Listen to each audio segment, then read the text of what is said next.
Senhoras e senhores, boa noite. Oferecemos-lhe uma bela exposição, provavelmente educativa, mas certamente aterrorizante, nesse nosso mausoléu do pavor. Nossa casa está cheia de duendes, demônios, gnomos, fadas más e algumas presenças demoníacas. Tudo reunido para o prazer e emoção de vocês no que chamamos a Galeria do Terror.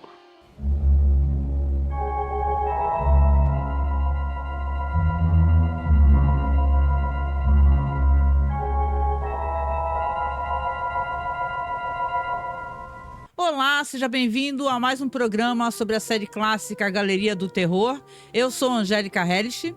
E eu sou o Marcos. Hoje vamos falar do 14º episódio da terceira e última temporada. Esse aqui é o penúltimo episódio, assim, de maneira oficial da série, né, Marcos? Então, exatamente. Esse episódio, ele foi exibido em 20 de maio de 1973, pouco tempo depois de eu ter nascido, né? Olha só, é verdade, tu nasceu em 73, verdade. Em abril, e aí em maio já, né? Uhum. Mais um episódio aí do John Bradham, já, né? Falamos aí bastante desse cara. Uhum. E, como você falou, estamos chegando realmente agora na reta final mesmo, os últimos dos últimos episódios. Vou falar para você que a gente está sentindo até um certo alívio, né? Porque essa terceira e última temporada tem sido uma bagunça, né? No sentido de produção, assim. Mas nada perto do que é o próximo episódio, já avisando para vocês aqui que é imperdível, não percam, né? Mas esse aqui também tem lá suas características, no mínimo, curiosas, né? Esse episódio aqui se chama Boneca da Morte e é um episódio que vai falar de voodoo. Voodoo é pra Jacu. Sim. Mais uma daquelas pataquadas que quando os americanos vão falar sobre os cultos lá do Caribe, já viu, né? Essa pataquada toda.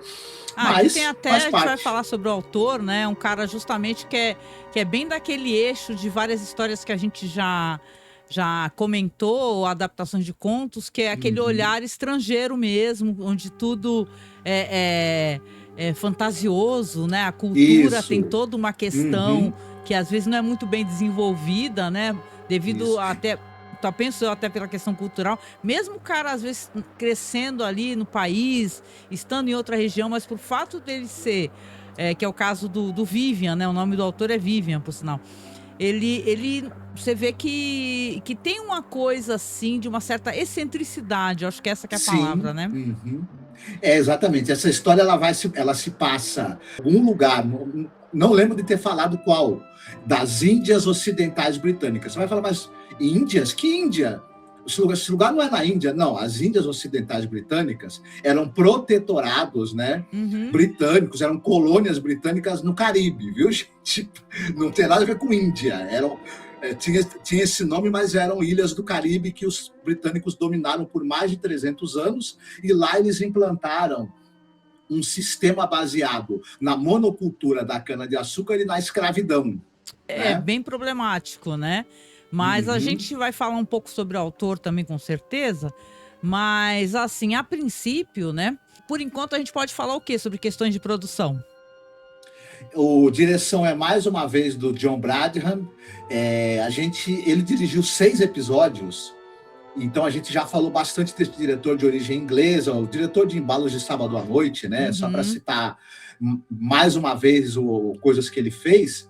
E no Galeria, que é o que importa muito para a gente, esse cara dirigiu episódios importantes da série, como O Garoto que Previa Terremotos, o Ar Frio, Câmera Obscura. Ótimos, ó. Alguns dos melhores episódios da série foram dirigidos por ele. Se eu não me engano, essa é a última participação dele na série.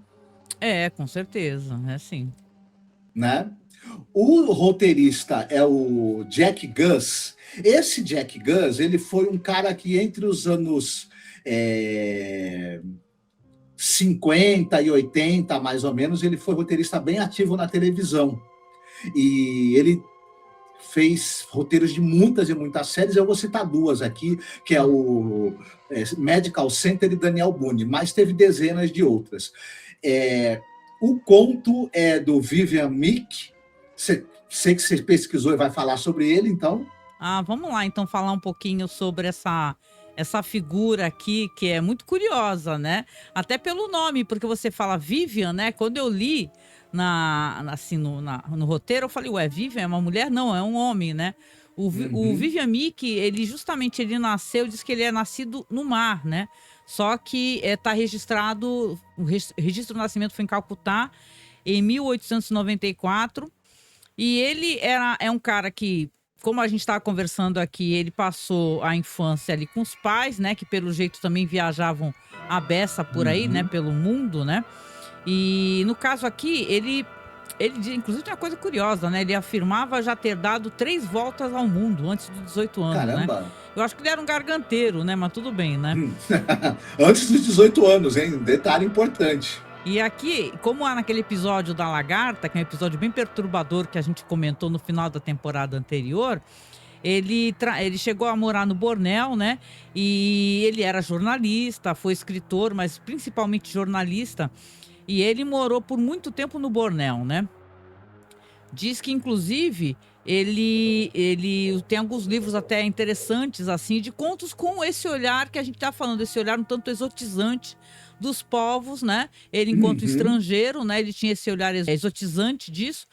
Mas ele tem uns livros, assim, que as capas são maravilhosas. Estão passando aí para vocês aí. Devil's Drums, Views of Fear, né? E justamente esse The Door of Death, que a gente vai comentar hoje, é desse livro dele. Uma curiosidade sobre esse autor também é que ele usava tapa-olho, né? Devido à sua experiência na África, ele foi contratado para cobrir a Segunda Guerra Ítalo-Abissínia. E por volta do início da Segunda Guerra Mundial, ele se juntou à equipe do The People, que é um semanário que na época era o jornal em inglês de maior circulação no mundo, né? E ele trabalhou também em outros semanários, né? E justamente em Londres ele acabou perdendo um olho, né? Devido aos bombardeios, né? Então, assim, é interessante, tem várias questões aí. Ele é um cara que diz que ele fala muito sobre... nos livros dele, sobre como a histórias sangrentas, emocionantes de eurasiáticos sorrateiros, brancos renegados, e por aí vai, né? Então daí dá pra gente tirar mais ou menos essa visão dele aqui de uma história que o protagonismo, claro, é de pessoas brancas, né? E assim, eu acho até um episódio bem divertido, esse episódio aqui. Não achei ele ruim, eu achei ele engraçado. Na segunda vez que eu assisti, eu achei ele mais engraçado, na verdade. Quanto ao elenco, nós temos novamente uma participação da Susan Strasberg aqui no Galeria do Terror. Ela esteve naquele episódio, né, naquele trecho do Midnight Never Ends. Nossa, lembra? Sim, episódio bem... tem qualidades, mas ele é bem mais ou menos também. Isso, que ela dá carona para um cara e tudo mais, e eles vão descobrir que eles vão ficar presos num looping ali. Enfim. Que na verdade eles são personagens do escritor, né? Exatamente. E nós, então, na época, tivemos oportunidade. Ela, além desse Midnight Never Ends, ela vai participar de um episódio da série Sexto Sentido, que esse episódio vai ser aproveitado para ser transformado também no episódio de Galerias do Terror. E já citamos aí que ela teve uma carreira... Ela morreu aos 59 anos de idade, em 99. Ela teve uma carreira na TV e no cinema que nós passamos a limpo também quando falamos desse outro episódio que ela participou. Mas lembrando que ela trabalhou, ela era uma atriz dramática. Apesar de aqui, ela muito também do episódio depender dela, ela era uma atriz dramática que teve participação em filmes do Gil Pontecorvo, o Capó, né, que era um filme sobre o Holocausto. Ela tá com o Jack Nicholson e o Jim Stockwell naquele filme Busca Alucinada. Legal. Foi co-protagonista daquela série Toma, que era uma série sobre um investigador famoso, um cara que existiu de verdade, inclusive, né? E a série mostrava a vida desse cara, que era um famoso investigador e que ele era um mestre dos disfarces. Ele tinha o hábito de se disfarçar para resolver os crimes. Então ela co-protagonizou também essa série, entre várias outras participações, uma atriz muito capaz, e vamos ver isso no episódio, inclusive. Sim. O Brandon, o personagem chamado Brandon, é vivido por um ator chamado Barry Atwater. Esse cara, ele teve uma carreira não muito longa, foram 25 anos de atuação, mas o cara trabalhou loucamente nesses 25 anos, ele tem mais de 100 títulos. Caramba! E ele, nesse tempo que ele foi ator de TV, ele resolveu fazer o pé de meia dele, pelo jeito, né? E ele está no piloto da série, no segmento O Cemitério. Olha. Se eu não me engano, ele é o cara do quadro. Legal. Além disso, ele está em séries, muitos episódios de séries. Ele era mais um ator de TV, como Jornada nas Estrelas, Missão Impossível, One Step Beyond, Viagem ao Fundo do Mar, e enfim, trocentas outras séries. Ele era aquele coadjuvante que em tudo que é série que existia, ele está em algum episódio. Enfim. A gente vai ter a participação do ator de origem argentina, que é o Alejandro Rey. Esse cara, ele é muito conhecido na TV americana porque ele era o Carlos, da série da Noviça Voadora. Ele sempre tem os nomes, Rafael, Carlos. Isso. Uhum. Ele começou, assim, digamos assim, o papel dele de maior protagonismo na TV foi um personagem fixo. Ele era o Carlos Ramírez, da Noviça Voadora. Quem lembra da série vai lembrar dele. E com a Sally Field, que a gente falou anteriormente, por sinal. Isso, exatamente. A Sally Field também andou sobrevoando Galeria do Terror. Ele começa na Argentina nos filmes do importante diretor Torre Nilsson. Do importante diretor argentino. E ele está num filme, por exemplo, muito importante da filmografia argentina, que é La Casa del Ángel. E entre outros filmes desse diretor importante. Aí depois ele vai para os Estados Unidos e ele acaba trabalhando bastante na televisão. E ele, além da Noviça Voadora, que ele tinha um personagem fixo, ele tem participações em Dallas, Duro na Queda, Gunsmoke e muitas outras séries. Era uma carinha ali nos anos 70, 60, 70, muito presente na TV americana, fazendo o quê? Latinos, né? Claro. Enfim. Uhum. A gente tem o Andrew, que é um personagem aqui nativo ali da região onde se passa a história, e ele é vivido por um ator de origem haitiana, que é o Jean Duran. O Jean Duran era um ator, ele faleceu em 2013, ali por volta dos 80 anos de idade, e ele era um ator da TV americana também, e ele tem participações em séries famosíssimas como Hulk, Agente da Uncle, Peter Gunn. Para completar o elenco, tem o Doutor Strange.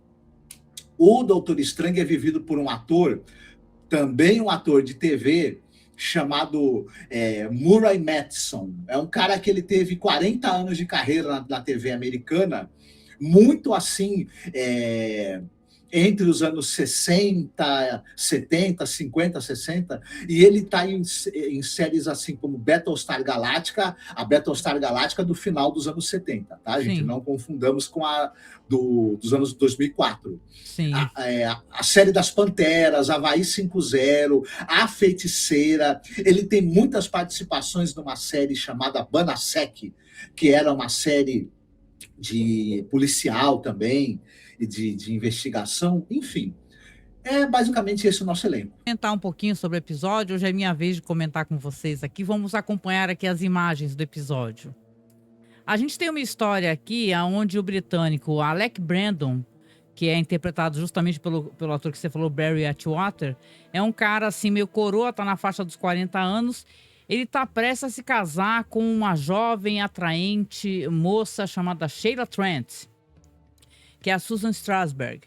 Ele tá ali numa cerimônia luxuosa, ali na plantação dele, que ele possui ali nas Índias Ocidentais Britânicas, e tá ali os convidados, que festa boa, opa, vai sair, vai desencalhar, hein, e tal, e ele tá lá todo feliz, e aí corta pra noiva, que é a Sheila, né? se arrumando ali de noiva ali, mas de a maneira lá caralha mesmo, né? Tá ali botando vestido de qualquer jeito, deixando os cabelos tudo doido assim. Ela tá lá se arrumando ali, pá, de qualquer jeito, toda ali. Entra ali, inclusive, o empregado ali, que é o Andrew, né? Tá falando, Andrew, entra aí, eu tô aqui me arrumando. É isso aí, eu vou casar com esse velho aí, velho meio doido aí, vou ficar rica também. A parada é essa, ele dá risada. Aí o Andrew tá lá, parado, ela se ajeitando. E aí ele olha pela janela e faz uma cara assim. Aí ela fala, nossa, Andrew, o que que foi? O que que aconteceu? Aí ele olha, acabei de ver uma coisa que é uma parada sinistra que pode trazer pra você coisas ruins, né? Ele vê pela janela uma coisa terrível. Isso daí é uma porca. Com vários porquinhos ali e tal, né? Passando ali, a mulher com vários porquinhos. La porca maldita. Não é la porca maldita, é a porca maligna. Um negócio assim. Uhum. Aí ele olha, isso aí não é um bom sinal, não. Alguma coisa vai acontecer. Acabou de passar uma porca. Eu não sabia que tinha um papo assim, que se a porca passasse, era mau agouro. Não sabia, não. E aqui o gato preto passa na tua frente, é sinal de azar. Lá a porquinha do rabo torto passou, Porra, os filhotes passou na tua frente. Quem trabalha em fazenda de porco lá, de coisa, então é amaldiçoado. É azar para sempre. A pessoa não tem azar até para distribuir. Lá, né? Então aí ele olha, a porca passou, a bicho vai pegar, minha querida Sheila. Aí ela fala, sei lá, vou descer. Aí ela tira, não bota nem sapato, desce descalça pelas escadas ali. Tá toda aquela muvuca de homens brancos lá, né? Com aqueles ternos brancos, né? Que é parece que é o uniforme oficial, né, desses caras aí, né? Uhum. Aí ele tá lá, o coroa lá, conversando com os amigos dele, tudo rico. E aí ela tá descendo só, e tem um cara tentando entrar ali na festa, no ambiente da festa, falando assim. Aí eu tento, dá licença, eu quero entrar, eu quero ir pra festa também e tal. Aí um cara segurando ele na porta, você não foi convidado? Mas eu quero entrar. E esse cara é o Rafael. O Rafael tá muito, já meio bêbado, já meio aloprado. E ela tá descendo as escadas, ela tem aquele efeito usurpadora, né? Que ela olha, Rafael, o que você está fazendo aqui? Né? E ele vai lá. E, porra, é uma situação toda muito estranha, porque o Rafael, ele chega causando, entra à força na festa. O cara que é o noivo lá, o Alec Brandon, ele é um corno ali um tanto quanto, sei lá, parece um tanto quanto acomodado, né? Porque o Rafael, ele chega aloprando, mano. Ele fala assim, tu não vai casar não com ele, que tu é a mulher da minha vida, eu sei que tu me ama, arranca o véu dela. Tem uma hora que o Rafael e o Alec, os dois ficam puxando o véu, rasga o véu. Aí ela... é uma baixaria federal. Aí ela pega e fala assim pro Alec, né? O que seria o noivo, coroa. É verdade, não tem como eu ficar com você, não tem como eu casar com você. Eu já era amante dele e tal, ele é amor da minha vida, ele é o motivo para qual eu respiro e tal. E aí, daquela maneira bem novelesca mesmo, né? A próxima cena já é os dois indo embora a cavalo. Ela no cavalo de noiva, tu ouve uma música no fundo tocando ali, né? E os dois indo embora e o Alec ali fica na situação de chegar e fazer um brinde ali pra todo mundo. É isso aí, vamos brindar essa porra aqui, porque a comida já foi feita, né? Vamos continuar a festa aí. Já contratei o buffet, já começaram a passar as bandejas. Vamos fazer o quê, né? O buffet já tá pago, a filha da P foi embora, e é isso aí, joga a taça no chão. Ficou revoltado, né? Ficou revoltado, o Alec tá revoltado. Só que a Sheila tá feliz pra caraco, porque depois mostra ali, inclusive, ela ali na simplicidade do barco ali do Rafael, né? Seu querido amante, seu querido amor. Ele ali tentando consertar o motor, aí ela ali ligando ali, né, dando a ignição, ele falando, liga aí, aí ele fica e nada do motor, uma hora ele se invoca, o Rafael é muito porra louca, cara, começa a bater com a chave no motor, ela fala assim, não faz isso, meu querido, tem que ser com carinho, É que nem eu, se tu me maltratar, eu não vou te tratar de bem de volta. Olha lá, vamos pensar nisso, hein? Tem que ser sempre com carinho e tal. Aí ela chega lá, né? Não sei se isso em mecânica funciona muito bem, mas, né? Ela tá sustentando um ponto, né? Que eu concordo. Aí ela fala, vai lá assim pro motor. Ai, motorzinho, vamos lá, vai. Agora é sua vez de trabalhar e tal. Aí ele vai lá, ela vai lá, liga a ignição, o negócio vai. Eita porra, o amor venceu, cara. O amor sempre vai vencer a espada, cara. Sempre assim. Aí, pô, nesse meio tempo, vou te dar já a palavra, inclusive. Nesse meio tempo, o Alec, ele não ficou parado, não. Ele não tá feliz por ter sido ali, mostrado ali para toda a sociedade britânica ali, né, da região, que ele é corno para caraco. E a mulher largou ele no altar, cara. Ele resolveu fazer o quê? Voodoo. Claro, por que não, né? Por que não? Voodoo, né? Porque é uma coisa normal, né? Tô aqui você toma uma bica e faz voodoo, né?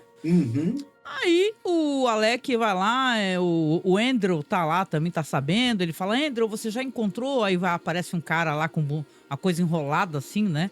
Aí ele vai pegar o boneco, né? Que você vê que é um boneco. Aí na hora que ele vai pegar, o cara fala, ó, passa o dinheiro. Ele dá o dinheiro. E aí, nesse mesmo dia ou no dia seguinte, um negócio assim, ela tá de boíssima ali com o Rafael, a Sheila. E do nada o Rafael começa a gritar de dor, se contorcer no barco. É um desespero, assim, ai, ai, ai, ai, ai. E quando ele se vira, tem umas mãos, assim, vermelhas nas costas dele, né? Ela olha para aquilo desesperada, né? E aí, meus amigos, você vai ver que o Alec tava lá, arrumou um boneco de voodoo do Rafael e tava lá apertando o boneco. Eu só não entendi por que o Alec, já que ele tava fazendo voodoo, ele tipo não quebrou o pescoço, sei lá, cortou com a faca, cortou um braço. Ele queria fazer o cara sofrer primeiro um tempo. Ele ia ficar lá fazendo maldade ia um dia ia apertar as costas do boneco para comprimir os pulmão ali do Rafael. Outro dia ia quebrar uma perna, outro dia ia quebrar um dedo. O cara sofresse aos poucos, né, meu? Aí é claro, né? Não explica pra gente como é que ele arrumou cabelo e unhas, né? Do Rafael, porque parece que você precisa de cabelo e unhas da pessoa. Tem toda essa lógica aí, senão o negócio não funciona, né? E aí, pô, quando ele tá lá fazendo voodoo pra Jacu, o médico aparece, que o médico é parça dele, né? A galera tudo se conhece ali. Ele fala, ei, o Alec, vou vir aqui tomar um conhaque. Aí o Alec querendo dispensar ele. Tem conhaque não, tem não. O André, por sinal, meu empregado, ele encheu a cara de conhaque, acabou o conhaque da casa. Ele falou, eita porra, que é isso? Que é isso? Porque o André não tava por ali, né? E tal. E ele vai receber, enquanto tá conversando com o médico, uma ligação, porque ela já tá desconfiada, né, Marcos? Ela tá desconfiada que tem alguma relação com o Alec. E aí liga pra casa do Alec e pede pra falar com o médico, porque ela tinha ligado pro posto de saúde, inclusive, né? E falou, no posto de saúde falaram que ele tinha ido na casa. O cara tá, tipo, trabalhando, tava no posto de saúde e saiu pra tomar cachaça, né? O nível foi na casa do fazendeiro lá pra tomar conhaque. Toma jeito. Porra, é por aí, né? Aí eu vou deixar por aqui, né? Porque aí, o que acontece? Ela tá tentando falar com o médico, né? Porque quer ajuda e vai ter, né, ajuda pro Rafael, né? Porque ela não sabe o que tá acontecendo, ninguém sabe o que tá acontecendo com ele, né? Ele já voltou pro barco, inclusive, porque no posto de saúde não foi detectado nada anormal nele. Só essas dores intensas do nada, né? Mas e aí? Até aqui, o que você achou do episódio A Boneca do Mal? A gente tem um certo, se a gente for pensar, tem um certo paralelo com aquele episódio The Caterpillar. Tem com o The Caterpillar. E qual é aquele do boneco de voodoo? Que, aliás, é fantástico. O que a moça casa assim, ela faz um boneco de voodoo, ela pede pra bruxa fazer um boneco de voodoo do marido e joga no fogo o boneco de voodoo do marido e não toca fogo direito. O marido fica, nossa, sofrendo. Aí o fantasma dele volta pra pegar ela. Tu lembra qual que é esse aí? Eu não lembro o título desse episódio.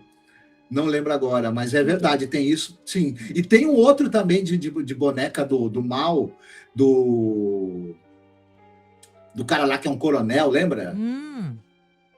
Tem. Aliás, aquele lá é a boneca do mal, esse aqui é a boneca da morte, né? Isso, Então, mas também tem uma isso. parada com Índia, né? As histórias todas aqui, a única história que não tem a ver com indianos ou esses continentes, esses locais assim orientais, é a da bruxa, da boneca de voodoo, que é essa daí que a esposa toca fogo no boneco Isso. de voodoo do Não, marido. e essa daqui também, porque essa daqui se passa nas Américas, né? Se passa lá no Caribe, Sim, sim. né? Mas, enfim, mas eu ia dizer que tem um paralelo com o Caterpillar por conta de ser um inglês bunda mole, né? Preterido nas suas intenções românticas por alguma mulher, querendo usar algum meio sobrenatural ou algum meio fantástico ou um meio exótico para matar o marido, o amante, o namorado dela para tentar ficar com ela, né? É de uma covardia, né? A atitude do cara é de uma covardia. Tanto o personagem do Caterpillar quanto esse são um pouco uma encarnação desse colonialismo, né? Em inglês. É o cara que ele vê as pessoas de uma maneira utilitarista, ele acha que ele pode possuir as pessoas, quando ele não pode possuir, ele quer submeter à força ou destruir. Sim. E no final das contas também usa o dinheiro, o poder para fazer isso, porque ele mesmo é um baita do bunda mole, né? Então, e são essas regiões, você vê toda uma questão aqui, né? Fazendo esse recorte. São regiões assim que você vê que sempre vai ter uma mulher branca envolvida, assim, que é o objeto de desejo. No caso da Sheila aí, também ela era filha de algum outro cara rico ali da região, entendeu?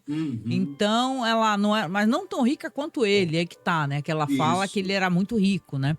E E ela assim, também, desculpa, ela parece, ele tem aquela fleuma toda de ser um cara nobre, bababá, e ela parece ser uma pessoa muito mais solta na vida. Embora ela seja filha de alguém que tenha dinheiro, ela não tem esses valores, digamos assim, dessa nobreza inglesa, né? ela é mostrada meio como assim, meio porra louca, inclusive, né? E tal, né? Aquele Sim. jeito dela de se arrumar toda doida, né? Mas assim, pra gente poder concluir, assim, aí o médico chega lá no barco, né? E aí olha ele, examina ele, inclusive ele pede, né? O Rafael fala assim, ó, Sheila, faz um chá pro médico lá. Aí ele fala, quando ela sai, fala, ó, o que você tiver que falar pra mim, fala só pra mim, não fala pra ela não ficar nervosa, né? E aí, o médico examina, não vê nada realmente nele, não tem nada demais. Aí ela fala, eu sei que o Alec tem alguma coisa a ver com isso, porque eu fui olhar o Rafael, ele tava com 2 marcas de mãos enormes. E eram as mãos do Alec? Como assim, né? Isso. É meio estranho isso daí, né? Ela sugerir que eram as mãos do Alec, né? Ela podia falar que são formas de mãos, né? E aí ela deixa o cara lá deitado, o Rafael, e descansando, já tomou morfina e tudo, deixa ele deitado e vai lá na mansão tomar satisfação, porque a Sheila não é mole não. Aí ela foi lá e entra inclusive no quarto onde o Andrew tá deitado, o empregado, e vê que ele tá ali, coitado, ele tá agonizando, sabe? O cara envenenou ele.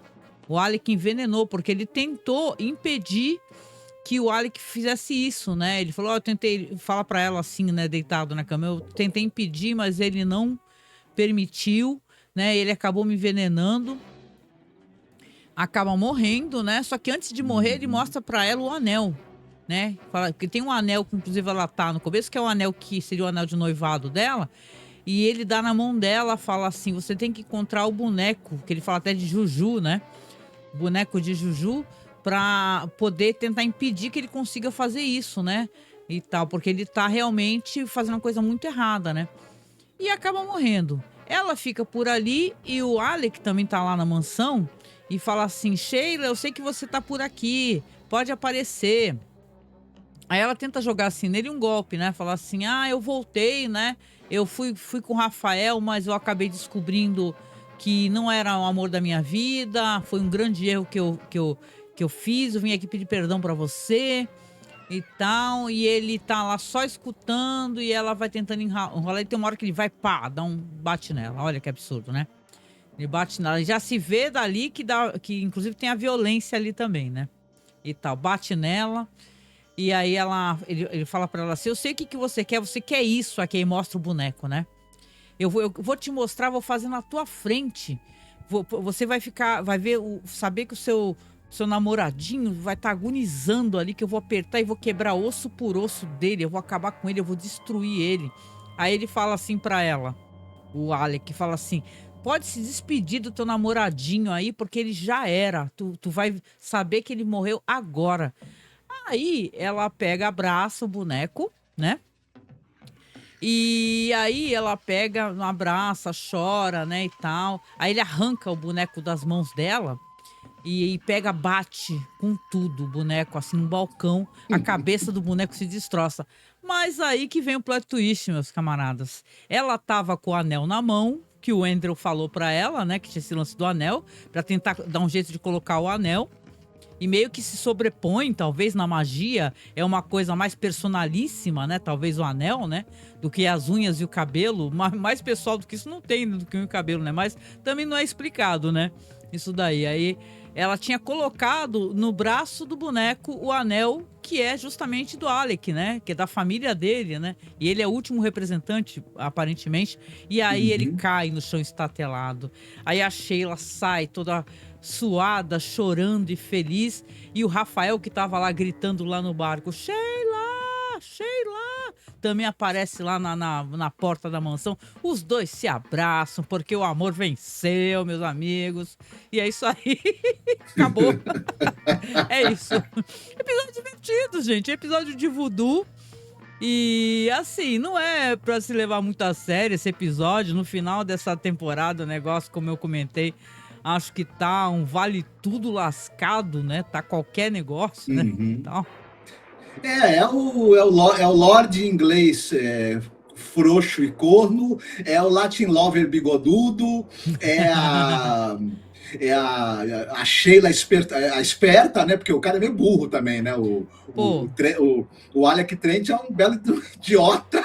É um cara rico e acha que pode comprar tudo, até o amor, né? Já que ele não conseguiu comprar tudo, ele vai destruir o seu inimigo ali, que roubou a sua amada, que fez com que ele se sentisse humilhado. Mas ele é um homem mau, que ele também tava batendo nela. Então é aquele, também né?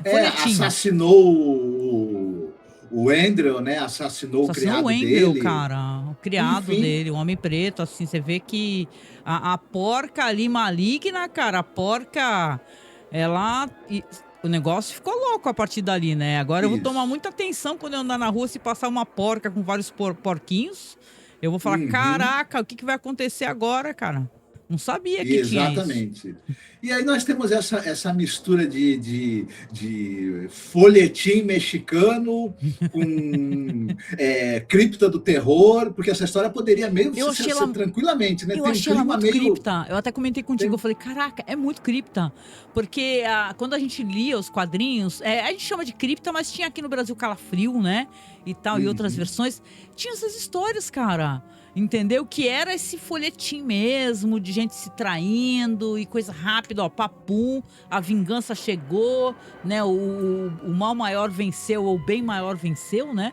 Então é muito cripta, isso aqui total. Sim, total. Tem a Susan Strasberg e o Alejandro Rey levando muito a sério seus papéis, dando o máximo de si, né, nessa tosqueira sem tamanho, mas é admirável ver os dois atores se esforçando e tentando dar substância para os personagens deles, né? É legal. Dá algum estofo para um fiapo de roteiro, né? Esse é um episódio que ele é tão besta, as coisas acontecem tanto porque sim, pronto, que no final das contas, se a gente tem o jeito relaxar e tentar se divertir, no final a gente acaba se divertindo.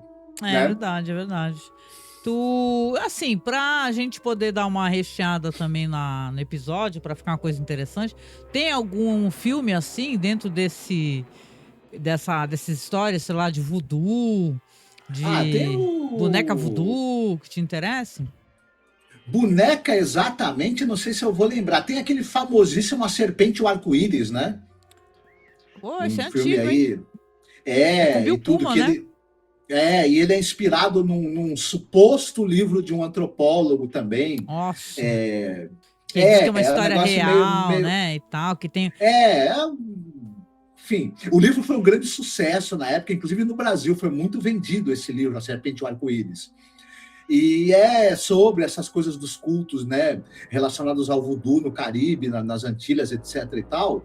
E tem esse filme com o Boi Puma, que é um filme que também fez muito sucesso, é muito lembrado, né? Mas ele tá mais para essa coisa do, digamos assim, não desse mito aí do voodoo, você usar um boneco que o que você fizer nele acontece com a pessoa, tá mais relacionado com essa coisa de transformar a pessoa em morto-vivo, né? Sim. E etc. E tal. Porque de boneca voodoo, tô tentando lembrar e eu não tô conseguindo. Se você tiver alguma indicação... De certa maneira, Brinquedo Assassino também tem uma relação com você colocar a alma de alguém, né? E um boneco, né? Brinquedo Assassino, filme de 88, que gerou franquia depois, né? O pessoal fala que tem aquele de 43, Eu Andei com um Zumbi, que é um clássico do terror também. E tal. Então tem várias temáticas que tem essa coisa de voodoo, de zumbi, né? Então, Serpente e Arco-Íris realmente é de 88, é do Wes Craven esse filme, né? E o cara como se fosse uma história real, né? Porque o cara diz que eles jogavam pó nas pessoas e controlavam as pessoas, né? Então é tudo, né? Isso, tem a Juju Carente também, que quem lembra do Comédia MTV... É a segunda vez que a gente faz Juju Carente, né? A gente já falou lá no podcast da Imaginação. Qual foi o podcast que a gente falou de Juju Carente, tu lembra? Ai, caramba, mas acho que a gente chegou a lembrar da Juju Carente aqui. Foi aquele que tem o cara que fazia o Kojak, o Telly Savalas, lembra? Isso. Que é boneca do mal também. Que a Juju ficava, eu te amo, você me ama, eu te amo, você me ama. Muito bom. É isso, né? Então a gente vai chegando aqui ao final de mais um episódio. Estamos na reta final, gente. Acabando de fazer a nossa temporada toda, né? Lembrando pra vocês que a gente vai fazer live, tá? A gente vai entrar ao vivo pra falar dos 20 episódios, olha só, que a gente vai bater o martelo ali, que são os melhores episódios ou segmentos de tudo, né? De tudo que foi feito em Galeria do Terror. Né? Então, a gente recomenda que vocês assistam o documentário, que a gente tem um documentário aqui no YouTube sobre Galeria do Terror, apresentado pelo Leonardo Nimoy, é muito legal, que nós legendamos e colocamos aqui no canal. Escutem os outros programas também, porque a pessoa pode ter chegado aqui e a gente já tá na 3ª temporada e tem episódios muito bons, gente. Essa série, ela, com todos os problemas dela, tiveram ótimos episódios também. Então, acho que vale a pena ir lá atrás para conhecer e assistir outros episódios. Lembrando que a gente posta todos eles no OkRu, tá? Você pode ler na descrição aqui, se você ver assim, na descrição deste vídeo ou do podcast, links do Masmorracine, você clica, que estão todos os nossos links das redes sociais, claro, mas também tá lá, nosso canal no OkRu, assista ali na Imaginação, assista a Galeria do Terror. Então a gente sempre promove, né, essa facilitação para quem quer assistir, né? A gente não fala somente do episódio e, apesar da gente não passar o vídeo, como alguns canais fazem, né, a gente faz questão de colocar na descrição, né, para a pessoa poder assistir, né? Inclusive o YouTube já até puniu a gente por isso em ocasiões, porque a gente coloca links externos, né, para o pessoal ir para OkRu, para outros lugares, Google Drive, né? Então não esqueça de nos apoiar, porque seu apoio é muito importante. Você tá vendo aí na tela 2 QR Codes, tá? Esse QR Code vermelho é para você mandar áudio pra gente. Na live também vai ter esse QR Code, eu conto com a presença de vocês na nossa live, tá? A gente não marcou ainda, mas a gente vai deixar agendado, tá? Todo mundo que é fã aqui, por favor, que tá assistindo, não deixe de participar da nossa live. Isso vai ser importante pra gente se sentir querido, né? No final de um trabalho deste tamanho, né? Que levou 3 anos pra gente concluir. Então porque a gente sempre começa o ano, né? Pra quem nos acompanha, com Rod Selling. E aí esse QR Code vermelho é para mandar áudio pra gente. Seu áudio vai ser tocado na nossa live, tá? Um dos nossos programas. E o outro é da Amazon. Você comprando qualquer produto pelo link da Amazon, você pode escanear o QR Code com o seu celular, ou então pode pegar o link aqui embaixo na descrição também. A gente recebe um cafezinho pela indicação, você ajuda o nosso projeto a continuar e você ajuda também eu tentar consertar o computador que está quebrado, né? Para quem está acompanhando, eu tô com o computador quebrado, precisando comprar uma placa-mãe, só que a gente está bem apertado, está uma fase bem difícil nesse momento, então a gente conta com vocês para que a gente possa trabalhar, porque é muito difícil com esse computador aqui que eu tô agora, né? Que não é um computador tão bom quanto o outro que eu tinha, da gente conseguir editar, né? Fazer as coisas. Então, é muito importante, tá? Sua colaboração. E não se esqueça também que o Marcos tem aí os links do Marcos exclusivamente, que é da estante virtual, do Instagram, né, Marcos? Para que você possa vender os seus livros, né? O Marcos é livreiro, gente. Né, Marcos? Exatamente, Marcos Pereira 19. Isso, Dá uma olhada lá. Tá aqui na descrição, tem o Instagram do Marcos. Segue o Marcos lá no Instagram. Fiquem muito bem e a gente se encontra então no último episódio. É o próximo. Por quê? Porque oficialmente é o último, né? Mas a gente vai falar um pouquinho mais aqui. Na verdade, vocês vão ter episódio bônus, né? Mas vai estar englobado na próxima gravação da gente, tá? Porque é o episódio que era pra sair na segunda temporada, acabou não sendo colocado em streaming, né? Então, mas o pessoal, como ele estava gravado, o pessoal foi atrás e a gente também vai deixar disponível. Um beijo, fiquem muito bem e até o próximo podcast. Tchau, ótima semana. Beijinho, tchau, tchau. Tchau.